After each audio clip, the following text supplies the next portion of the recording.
Mi punto de partida a la hora de considerar cualquier cuestión relacionada con la libertad de expresión es mi apasionada convicción de que la segunda cosa más preciosa de la vida es el derecho a expresarse libremente. Lo más valioso de la vida, en mi opinión, sigue siendo la comida. Y la tercera cosa más preciosa es tener un techo sobre la cabeza. Pero en segundo lugar, para mí está la libertad de expresión, justo por debajo de la necesidad de mantener la vida misma. Esto se debe a que he disfrutado de libertad de expresión en este país durante toda mi vida profesional y espero seguir haciéndolo.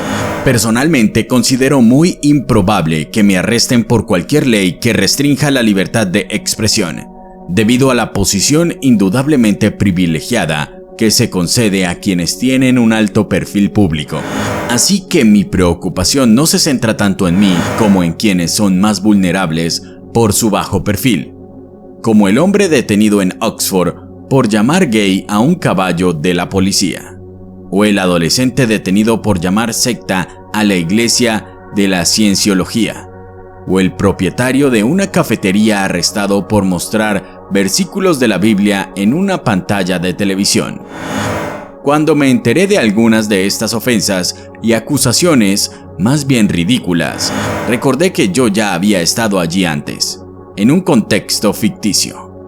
Una vez, hace unos años, participé en un programa televisivo llamado Not the 9 O'Clock News, e hicimos un sketch en el que Griff Rhys Jones interpretaba al agente Savage, un policía descaradamente racista al que yo, como comandante de su comisaría, le daba una reprimenda por haber arrestado a un hombre negro por toda una serie de cargos ridículos, inventados y absurdos.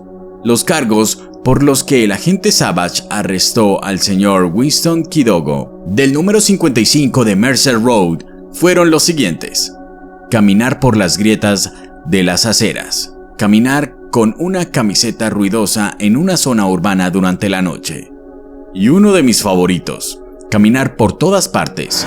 También fue detenido por orinar en un baño público y por dirigirme una mirada extraña. ¿Quién iba a pensar que acabaríamos con una ley que permite que la vida imite al arte con tanta exactitud? Leí en alguna parte a un defensor del statu quo que afirmaba que el hecho de que el caso del caballo gay hubiese sido abandonado después de que el hombre arrestado se había negado a pagar la multa y que el caso de la cienciología también hubiese sido abandonado en algún momento del juicio, era una prueba de que la ley estaba funcionando bien, ignorando el hecho de que la única razón por la que estos casos habían sido abandonados era la publicidad que habían atraído. La policía intuyó que el escarnio estaba a la vuelta de la esquina y retiró sus acciones. Pero, ¿qué ocurrió con los otros miles de casos que no gozaron del oxígeno de la publicidad? ¿Que no eran lo suficientemente ridículos como para atraer la atención de los medios de comunicación? Incluso en el caso de las acciones retiradas, las personas fueron detenidas, interrogadas, llevadas ante los tribunales y luego puestas en libertad. Esta es la ley funcionando correctamente.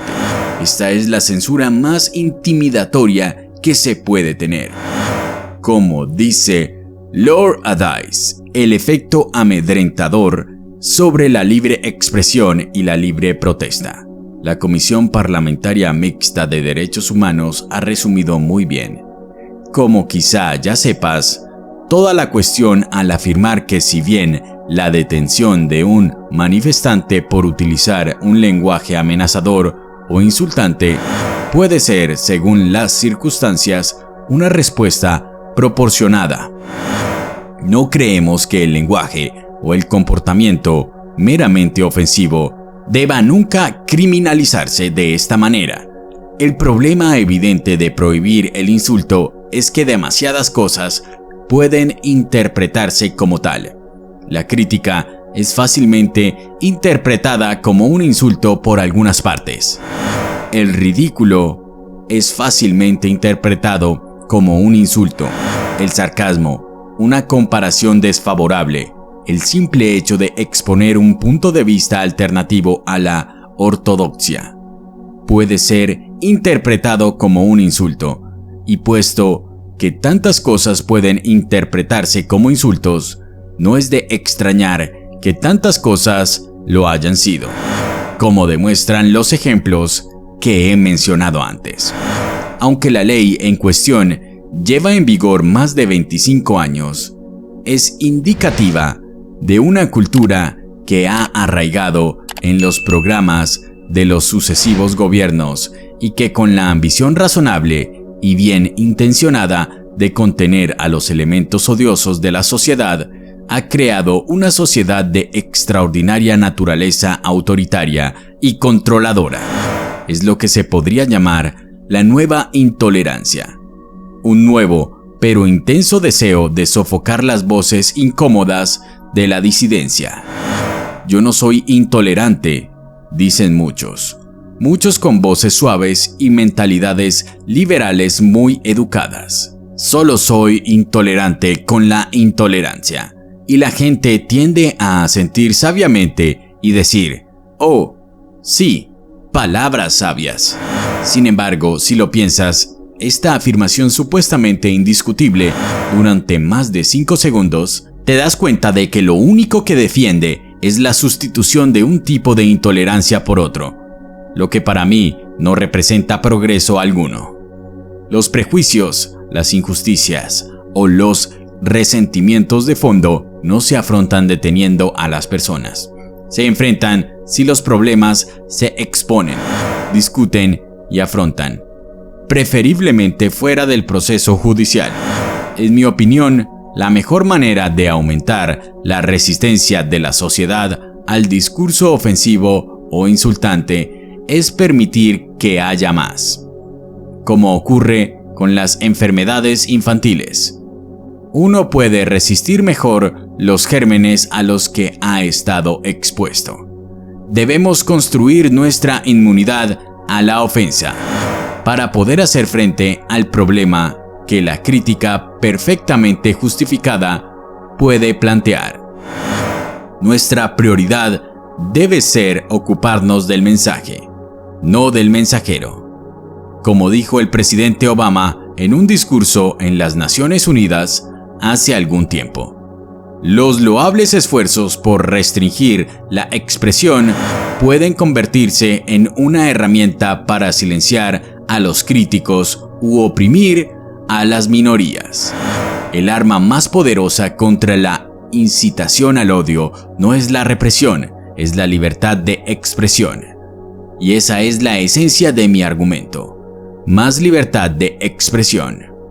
Si queremos una sociedad sólida, necesitamos un diálogo más sólido y antes debe incluir el derecho a insultar u ofender. Aunque, como dice Lord Addis, la libertad de ser inofensivo no es ninguna libertad. La derogación de esta palabra en esta cláusula será solo un pequeño paso, pero espero un paso crucial en lo que debería ser un proyecto a largo plazo. Detener y rebobinar poco a poco la cultura rastrera de la censura. Es una pequeña empresa en la batalla, en mi opinión, para hacer frente a lo que Sir Salman Rushdie llama la industria de la indignación, autoproclamada árbitro del bien público. Los medios de comunicación fomentan la indignación y la policía se siente sometida a una terrible presión para reaccionar. Un periódico se dirigió a Scotland Yard diciendo que alguien había dicho algo ligeramente ofensivo en Twitter sobre alguien a quien consideramos un tesoro nacional. ¿Qué van a hacer al respecto? La policía se deja llevar por el pánico y se aferra al salvavidas más inapropiado de todos, el artículo 5 de la Ley de Orden Público, el que les permite detener a cualquiera que diga algo que pueda ser interpretado por otra persona como un insulto. Parece que no necesitan una víctima real. Les basta con juzgar que alguien podría haberse sentido ofendido si hubiera escuchado o leído lo que se dijo.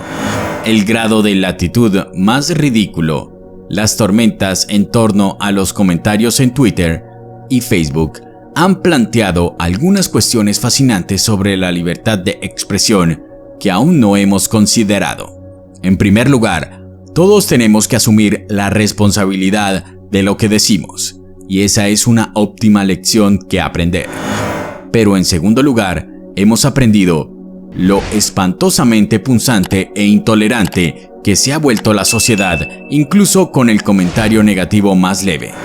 La ley no debe fomentar esta nueva intolerancia.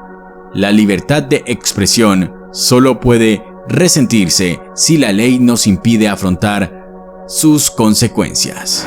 Expreso mi total apoyo a la campaña por la reforma del artículo 5. Muchas gracias.